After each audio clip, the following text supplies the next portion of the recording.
आप देख रहे हैं इंडिया टाउन न्यूज, भारत की बात। नमस्कार, स्वागत है आपका हमारे खास बुलेटिन खबरें राजनांदगांव में और मैं हूं आपके साथ आस्था सिंह। चलिए बुलेटिन की शुरुआत करते हैं, लेकिन उससे पहले एक नजर डाल लेते हैं आज की हेडलाइंस पर। नकली सोना गिरवी रखकर 48 लाख की ठगी, गोल्ड लोन फ्रॉड का खुलासा। आईसीआईसीआई बैंक में बड़ा घोटाला, 2 साल बाद गोल्ड लोन ठग गिरफ्तार। आवारा कुत्तों का बधियाकरण अभियान, शहर में कुत्तों की संख्या पर नियंत्रण की कोशिश, नैन फाउंडेशन को सौंपी गई जिम्मेदारी।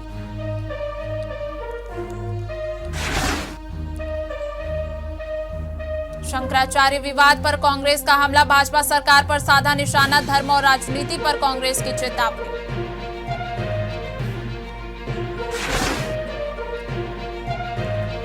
चौबीस जनवरी से सांसद ट्रॉफी का आगाज, तैयारियां अंतिम चरण में, विजेता टीमों के लिए आकर्षक पुरस्कार राशि।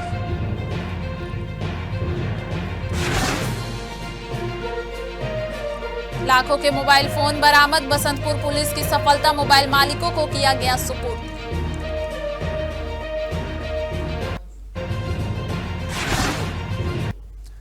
चलिए बढ़ते हैं खबरों की ओर। छत्तीसगढ़ की युवा बास्केटबॉल खिलाड़ी पावनी कोडापे ने अपनी खेल प्रतिभा का लोहा मनवाते हुए एनबीए ऑल स्टार टीम में स्थान बनाया है।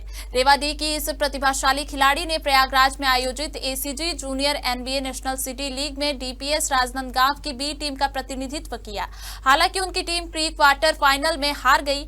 पावनी के उत्कृष्ट प्रदर्शन को देखते हुए उन्हें ऑल स्टार टीम में चयनित किया गया है।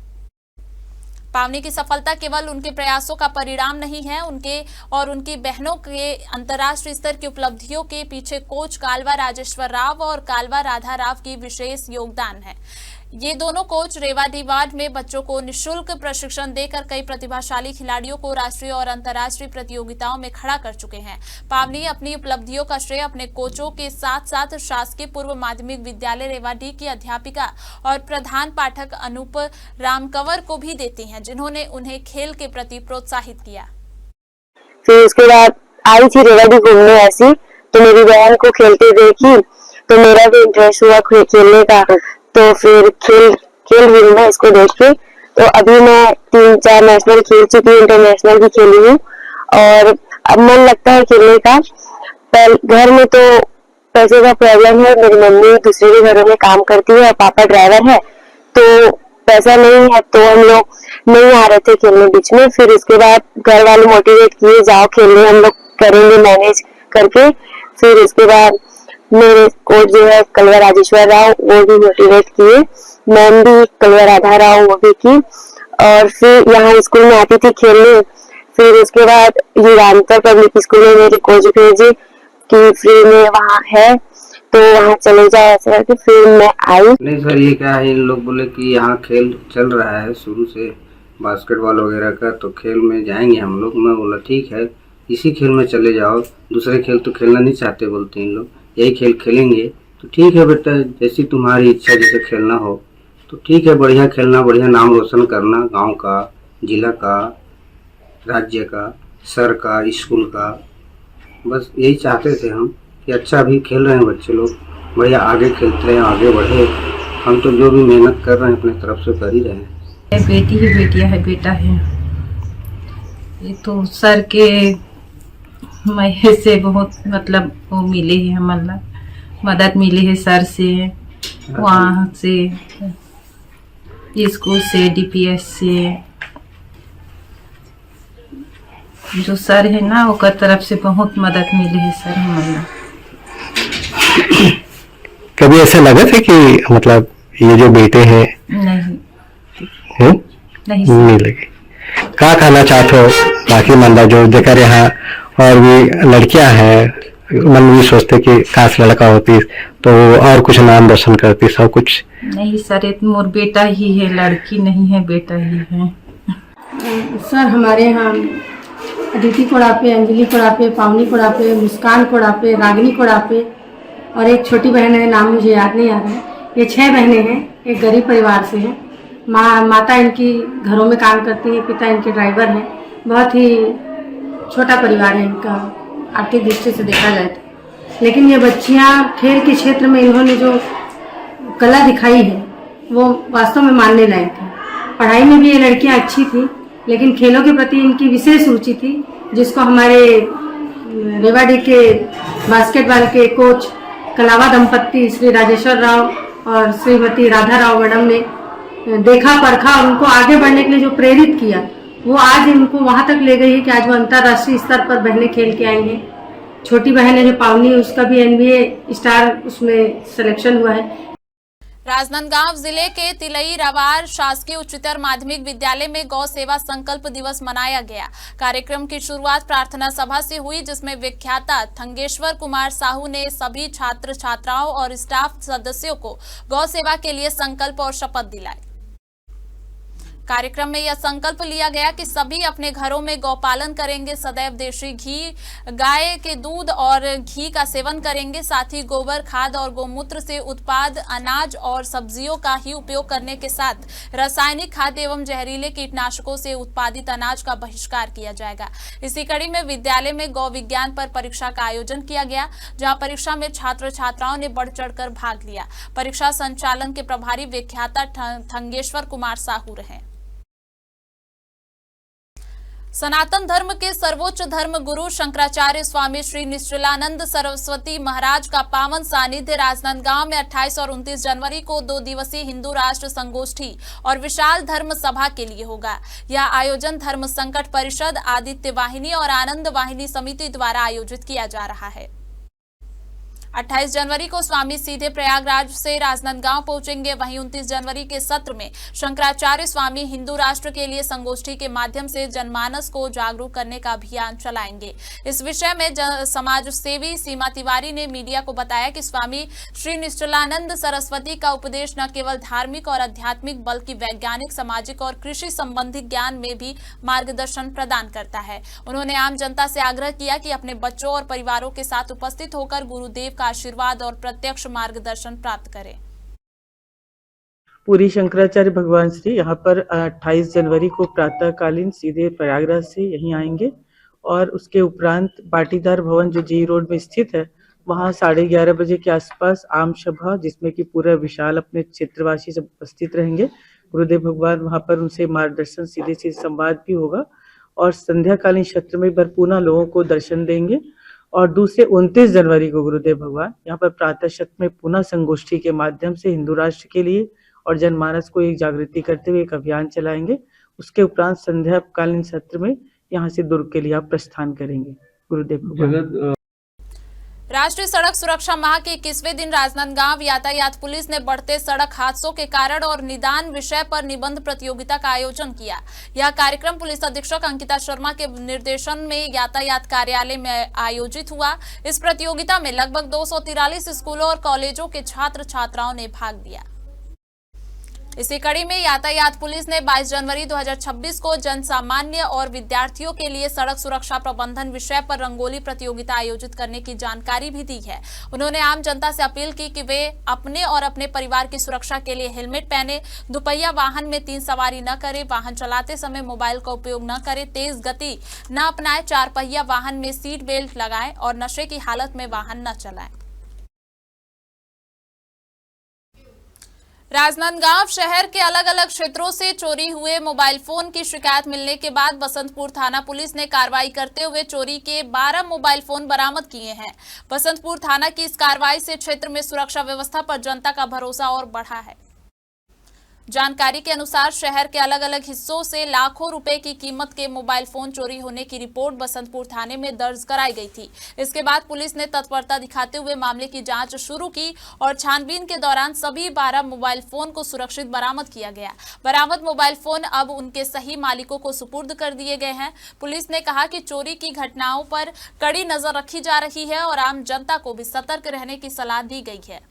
शासन की एक ऑनलाइन पोर्टल है CIR पोर्टल, जिसमें गुम मोबाइल जो होते हैं उसका ऑनलाइन शिकायत भी दर्ज होती है। ऑफलाइन में हमारे द्वारा कोई शिकायत आती है तो उसमें दर्ज किया जाता है। उसके माध्यम से मोबाइल को ट्रेस करने की एक अच्छी सुविधा प्राप्त हुई है, तो जिसके तारतम्य में बसंतपुर पुलिस के द्वारा लगभग 12 लाख कीमत के मोबाइलों को खोजकर उनके मालिकों को सुपुर्द किया गया है। वक्त हो चुका है एक छोटे से ब्रेक का। बने रहिए इंडिया टाउन न्यूज के साथ। कभी कभी चेहरे का छुपा दर्द दुनिया नहीं देख पाती है। दाग, मुहासे, झाइयां सब आपके आत्मविश्वास को कम कर देता है, पर अब नहीं, क्योंकि Rukhsana glow and fair face pack जो दे आपकी स्किन को वो प्यार जो सिर्फ प्रकृति दे सकती है। हर लेयर को साफ करे, हर दाग को करे हल्का और आपकी मुस्कान फिर से लौटाए। Because you deserve to glow naturally. Rukhsana herbal beauty product Amazon, Meesho और फ्लिपकार्ट में भी उपलब्ध। जिला कांग्रेस कमेटी केसीजी ने छुई खदान में आयोजित प्रेस वार्ता में प्रयागराज माघ मेले के दौरान जगत गुरु शंकराचार्य स्वामी अविमुक्तेश्वरानंद के साथ हुए दुर्व्यवहार की कड़ी निंदा की। कांग्रेस नेताओं ने इसे भाजपा सरकार का हिंदू विरोधी चेहरा बताते हुए कहा कि शंकराचार्य का अपमान सीधे तौर पर सनातन धर्म का अपमान है। प्रेस वार्ता में कांग्रेस ने आरोप लगाया कि स्वयं को हिंदुओं का मसीहा बताने वाली भाजपा सरकार आज संतों का अपमान कर रही है। कांग्रेस नेताओं ने बताया कि शंकराचार्य स्वामी पिछले 40 वर्षों से नियमित रूप से शाही स्नान करते आ रहे हैं। यह पहली बार है जब उन्हें इस अखंड धार्मिक परंपरा से रोका गया। कांग्रेस जिला अध्यक्ष ने कहा कि शंकराचार्य का एकमात्र अपराध यह है कि वे सरकार की कमियों पर सवाल उठाते हैं, चाहे वह अयोध्या में अधूरे राम मंदिर की प्राण प्रतिष्ठा हो, महाकुंभ की अव्यवस्थाएं हो या कोविड काल में गंगा में तैरती लाशों का मुद्दा। यही कारण है कि भाजपा सरकार उनके अपमान पर उतारू है। आज की प्रेस वार्ता हमारे जो शंकराचार्य जी, हमारे अविमुक्तेश्वरानंद जी हैं, उनके ऊपर जो प्रशासन द्वारा, योगी की सरकार और मोदी की सरकार द्वारा जिस तरह से प्रहार किया जा रहा है, उनको हतोत्साहित किया जा रहा है, उसके विरोध में हमारे प्रदेश कांग्रेस कमेटी द्वारा कल ही निर्देश प्राप्त हुए हैं। इसके संबंध में आज प्रेस वार्ता के लिए आप सबको आमंत्रित किया गया है और इस विषय को लेकर आज प्रेस वार्ता है। आज के प्रेस वार्ता में हम सब कांग्रेस के सभी समस्त यहाँ पर जिम्मेदार साथीगण, सभी ब्लॉक अध्यक्ष जिले के, हमारे नगर पंचायत के दोनों अध्यक्ष गण यहाँ पर हैं, हमारे सेवा दल के जिला अध्यक्ष भी हैं, हमारे पूर्व ब्लॉक अध्यक्ष और हमारे सज्जाद भाई महामंत्री जी उपस्थित हैं। कांग्रेस कमेटी और जिला कांग्रेस कमेटी के द्वारा आयोजित ये प्रेस वार्ता हमारे हिंदू धर्म के प्रवर्तक शंकराचार्य स्वामी मुक्तेश्वरानंद जी के साथ जो उत्तर प्रदेश की सरकार ने कुंभ स्नान से उनको वंचित किया, इस विषय को लेकर कांग्रेस इस मुद्दे को संवेदनशील मानते हुए पूरे प्रदेश में प्रेस वार्ता के माध्यम से बताने का प्रयास किया है कि जो लोग इस कृत्य में सम्मिलित हैं, जिन्होंने मुक्तेश्वरानंद जी के अनुयायियों को जिस तरीके से अपमानित किया है, और उस अपमान का हमने प्रेस वार्ता के माध्यम से जनमानस तक पहुंचाने का प्रयास किया है कि ये हिंदू धर्म के जो सनातन धर्म की बात करने वाले लोग हैं और इतने बड़े संत के साथ जिनको कुंभ स्नान से रोका जाना एक निश्चित रूप से हिंदू व्यवस्था की एक अनादर है। आईसीआईसीआई बैंक शाखा गंज चौक राजनांदगांव में गोल्ड लोन के नाम पर बड़ी धोखाधड़ी का मामला सामने आया है। बैंक के रिलेशनशिप मैनेजर अमित शर्मा द्वारा थाना में आवेदन प्रस्तुत कर शिकायत दर्ज कराई गई थी कि शिकायत में बताया गया था कि आरोपी राजेश लूनिया द्वारा बैंक में सोना गिरवी रखकर 4 गोल्ड लोन के माध्यम से कुल 48,09,984 रुपए की राशि प्राप्त की गई थी। प्रारंभिक जांच में बैंक द्वारा स्वीकृत सोनार राजकुमार देवकर ने सभी स्वर्ण आभूषणों को असली बताया था। इसके बाद आरोपी द्वारा आईसीआईसीआई बैंक की अंजोरा दुर्ग शाखा में पुनः गोल्ड लोन लेने का प्रयास किया गया, जहां कराई गई जांच में प्रस्तुत स्वर्ण आभूषण नकली पाए गए। इसी जानकारी के बाद राजनांदगांव शाखा में रखे गए सोने की दोबारा जांच की गई, जिसमें सभी आभूषण नकली पाए गए। जांच में सामने आया कि आरोपी राजेश लूनिया एवं सोनार राजकुमार देवकर ने आपसी षड्यंत्र कर नकली सोना बैंक में जमा कर लगभग 48 लाख रुपए का लोन लेकर बैंक से धोखाधड़ी की। मामला दर्ज होने के बाद से आरोपी पिछले 2 वर्षों से फरार था। पुलिस लगातार उसकी तलाश कर रही थी। मुखबिर की सूचना पर पुलिस ने दुर्ग पहुंचकर घेराबंदी करते हुए आरोपी को हिरासत में लिया और आरोपी को राजनांदगांव लाया गया। वहीं इस मामले का मुख्य आरोपी घटना के बाद से अब तक फरार है, जिसकी तलाश पुलिस द्वारा लगातार की जा रही है।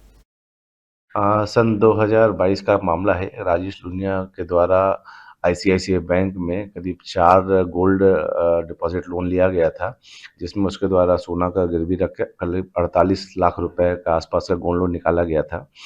अब राजेश नुलिया के द्वारा पुनः उसको दोबारा रिन्यू करने के लिए दुर्ग की एक बैंक में ले जाके गोल्ड डिपॉजिट किया गया, वहाँ से चेक कराया गया तो उनके द्वारा सोने को नकली होना पाया गया।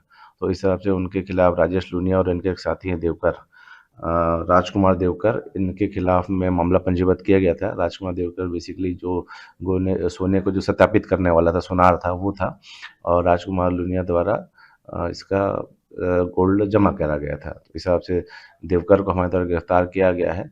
अभी भी राजेश लुनिया की तलाश जारी है, उन्हें भी शीघ्र गिरफ्तार करेंगे। प्रयागराज में हाल ही में शंकराचार्य विवाद को लेकर शहर कांग्रेस कमेटी और ग्रामीण कांग्रेस अध्यक्षों ने संयुक्त प्रेस वार्ता कर भाजपा सरकार पर तीखा हमला बोला। कांग्रेस नेताओं ने आरोप लगाया कि भाजपा सरकार धार्मिक संस्थाओं और संत समाज को भी राजनीति का माध्यम बना रही है, जो देश के लिए अत्यंत दुर्भाग्यपूर्ण है। दरअसल कांग्रेस ने माघ मेले के दौरान शंकराचार्य स्वामी अविमुक्तेश्वरानंद के साथ हुए दुर्व्यवहार और उन्हें शाही स्नान से रोके जाने की घटना की कड़ी निंदा की है। शहर कांग्रेस अध्यक्ष ने कहा कि शंकराचार्य जैसे प्रतिष्ठित धार्मिक पद पर बैठे संत के संबंध में विवाद खड़ा करने से देश भर के श्रद्धालुओं की भावनाएं आहत हुई हैं। उन्होंने आरोप लगाया कि सरकार जानबूझकर ऐसे मुद्दों को हवा देती है ताकि जनता का ध्यान महंगाई, बेरोजगारी और किसानों की समस्याओं जैसे वास्तविक मुद्दों से भटकाया जा सके। प्रेस वार्ता के दौरान कांग्रेस नेताओं ने शंकराचार्य विवाद की निष्पक्ष जांच की मांग की है और राजनीतिक हस्तक्षेप से धार्मिक मामलों को मुक्त करने की अपील की है। उन्होंने कहा कि कांग्रेस हमेशा धर्मनिरपेक्षता और सामाजिक सौहार्द की पक्षधर रही है और भविष्य में भी ऐसे मुद्दों पर जनता के साथ खड़ी रहेगी। छत्तीसगढ़ प्रदेश कांग्रेस कमेटी के अध्यक्ष श्री दीपक बैद जी के आह्वान पर आज पूरे छत्तीसगढ़ के प्रत्येक जिला में कांग्रेस के साथियों द्वारा पत्रकार वार्ता लिया जा रहा है। आप सबको पता है कि अभी उत्तर प्रदेश में जब हमारे शंकराचार्य जी गंगा स्नान करने गए थे तो वहाँ के उत्तर प्रदेश की सरकार ने जो शंकराचार्य जी और उनके जो शिष्यों के साथ जो दुर्व्यवहार किया है उसके विरोध में आज हम लोग पत्रकार वार्ता कर रहे हैं।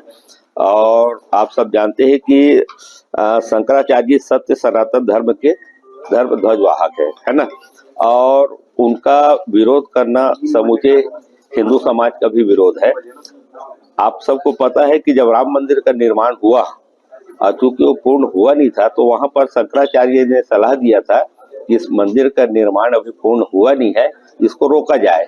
आज प्रदेश कांग्रेस कमेटी के निर्देश पर जिस तरह से जगत गुरु शंकराचार्य जी के साथ उत्तर प्रदेश में शाही स्नान के दिन अमोनी अमावस्या के दिन स्नान पे उनको रोका गया और कई वर्षों की हमारी जो हिंदू सनातनी परंपरा है उसको खंडित करने का काम भारतीय जनता पार्टी की सरकार करी है, उसके विरोध में हम लोग यहाँ पर प्रेस कॉन्फ्रेंस ले रहे हैं। जगत गुरु शंकराचार्य जी के साथ दुर्व्यवहार और साथ ही साथ उनके शिष्यों को जिस तरह से बाल पकड़ कर खींचा गया, ये निंदनीय है। हम मांग करते हैं कि उत्तर प्रदेश सरकार इस पे माफ़ी मांगे। ऐसा क्या कारण है कि मोहन भागवत जी को Z+ सुरक्षा है और जगत गुरु शंकराचार्य जो सनातन धर्म के ध्वजवाहक हैं उनको सुरक्षा प्रदान नहीं की गई।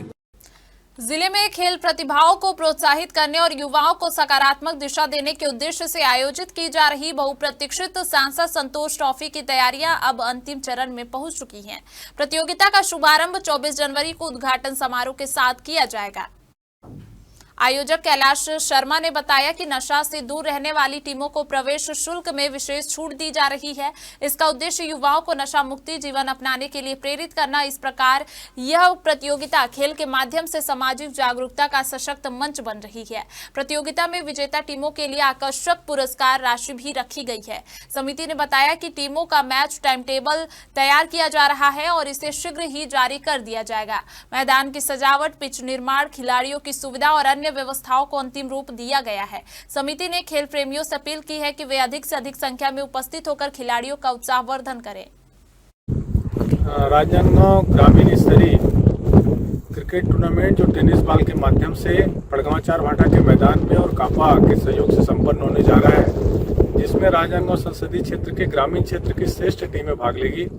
इस प्रतियोगिता का उद्देश्य और माध्यम यही है कि हमारे जो युवा इस मैच में आके खेले, उसको अच्छा मंच प्रदान हो, उसके खेल प्रतिभा का लोगों को आनंद मिले, और जो नशा और शरीर के प्रति जो युवाओं में जो जोश जुनून जागरूकता होनी चाहिए वो आए, इस खेल का उद्देश्य यही है। प्रथम पुरस्कार 1 लाख रुपया रखा गया है माननीय संतोष पांडे जी की तरफ से।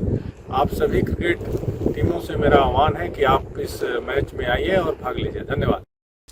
राजनांदगांव शहर में लगातार बढ़ रही आवारा कुत्तों की संख्या को नियंत्रित करने के उद्देश्य से नगर निगम द्वारा बधियाकरण अभियान चलाया जा रहा है। नगर निगम हर वर्ष टेंडर प्रक्रिया के माध्यम से संबंधित संस्थाओं को यह कार्य सौंपता है।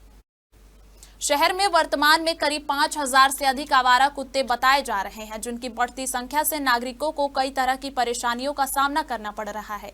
इसी को ध्यान में रखते हुए इस वर्ष लगभग 800 आवारा कुत्तों के बधियाकरण का कार्य हरियाणा की नैन फाउंडेशन को सौंपा गया है। नैन फाउंडेशन की टीम द्वारा शहर के विभिन्न इलाकों में आवारा कुत्तों की धरपकड़ की जा रही है। पशु चिकित्सकों की निगरानी में उनका बधियाकरण किया जा रहा है। नगर निगम अधिकारियों के अनुसार यह अभियान चरणबद्ध तरीके से आगे जारी रहेगा, जिससे भविष्य में आवारा कुत्तों की संख्या पर प्रभावी नियंत्रण पाया जा सके और शहरवासियों को सुरक्षित वातावरण उपलब्ध कराया जा सके। अपना टारगेट मिला 800 डॉग का, उसमें से आप पहले दिन इसको उठा के लेके आओ है, एक दिन इसको भूखा खाली पेट रखा है, अगले दिन इसको बधियाकरण करा है, 4 दिन एंटीबायोटिक दे के 5वें दिन इसको रिलीज करा। किसी डॉग में कोई दिक्कत रखा है दिखाई दे हुआ है तो उसको 8 दिन 9 दिन रख ले। हाँ, वो आपके सामने अलग से ठीक होने के बाद अगले दिन उसी लोकेशन पे रिलीज। किस तरह अब तक अपने 250 के समथिंग कैचिंग कर लिया, 200 का बधियाकरण कर लिया। उसमें से 15-16 डॉग बाकी हैं। 14-15 डॉग जो ओल्ड थे टीम वो रिजेक्ट कर दिया। अभी फिलहाल भी कैचिंग पे जाए कंटिन्यू सर्जरी होना, जिसमें 2 डॉक्टर मेरे पास हैं, एक यहीं से सरकारी डॉक्टर की ड्यूटी लगी हुई है। राजनांदगांव में गुप्त नवरात्रि की परंपरा के तहत शीतला माता मंदिर में श्रद्धालुओं ने विशेष पूजा अर्चना की। इस अवसर पर गर्भगृह में ज्योतियां प्रज्वलित की गईं, जिसमें पुजारी परिवार और राजा परिवार ने सक्रिय भागीदारी निभाई। इन ज्योतों में से 2 ज्योत नगर कल्याण के लिए और 2 ज्योत पूरे भारत में सुख शांति की कामना के लिए जलाए गए। श्रद्धालुओं ने अपनी मन्नतें रखकर देवी के प्रति अपनी भक्ति व्यक्त की। गुप्त नवरात्रि, जिसमें माघ मास में मनाया जाता है, बाहरी दिखावे से हटकर गुप्त साधना, तंत्र मंत्र और आत्मिक उन्नति के लिए होती है। इस दौरान 10 महाविद्याओं की गोपनीय पूजा होती है, इसलिए इसे गुप्त नवरात्रि कहा जाता है। शहर के शीतला मंदिर में यह परंपरा लगभग 40 वर्षों से निभाई जा रही है और यह अवधि देवी की विशेष कृपा और शक्ति साधना का प्रतीक मानी जाती है। ऐसा है कि हमारे सनातन हिंदू धर्म में 4 नवरात्र का मान्य है, जिसमें 2 जो है उजागर होते हैं, एक चैत्र के नाम से जाना जाता है और एक कुंवार, और 2 नवरात्र जो होते हैं वो गुप्त होते हैं, जिसको एक आषाढ़ में मनाते हैं और एक मांघी। आषाढ़ में गुप्त नवरात्र और मांघी गुप्त नवरात्र, ये 2 गुप्त नवरात्र होते हैं, जिसमें अभी मांघी वाला गुप्त नवरात्र जो है प्रारंभ हो चुका है। आज उनका 3रा दिन है और हम यहाँ विगत 25-26 वर्षों से लगातार इसको सतचंडी यज्ञ के रूप में मनाते हैं, जिसमें हम यहाँ भागवत करवाते हैं, माँ का अभिषेक होता है, पीठ पूजा होता है और हवन होता है। रोज हवन, प्रतिदिन हवन करते हैं। ऐसा है कि ये तांत्रिक तंत्र मंत्र सिद्ध करने का यह नवरात्र जो है, ये गुप्त नवरात्र जो है, एकांत में लोग अपने मंत्रों को पावरफुल शक्ति के रूप में इस्तेमाल करते हैं। माँ के सामने माँ काली का पूजा होता है, 10 महाविद्या का पूजा होता है, 9 दुर्गा का पूजा होता है। हमारे राजनांदगांव के बुलेटिन में फिलहाल इतना ही। देखते रहिए इंडिया टाउन न्यूज, भारत की बात। नमस्कार। आप देख रहे हैं इंडिया टाउन न्यूज, भारत की बात।